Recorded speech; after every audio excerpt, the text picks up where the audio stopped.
lotion na hindi malagkit. Ayan, gusto ko din yan. And Wow! ito, may papakilala ako sa inyo. Tadan! Ito, kagaya din siya ng isang shinare ko sa inyo na lotion na hindi din siya malagkit. May niacinamide, collagen, and glutathione. And glutathione din. Yung unang nagamit ko na lotion nila is yung kulay pink, yung Sakura lotion nila. Sobrang lightweight and as in, walang kalagkit-lagkit kahit magpaulit-ulit tayo ng apply. And mas mura siya. So, tingnan mo yung kanyang consistency. See? Ayan, oh, tingnan mo, oh.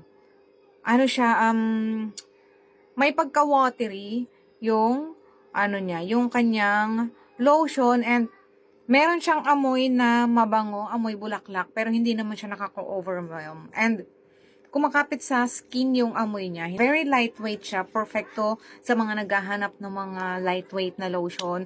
Meron din silang pang summer version na ganito. Yung kulay blue, meron siyang SPF.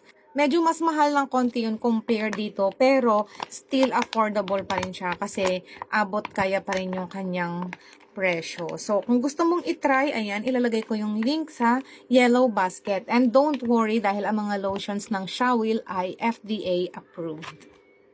Yun lang.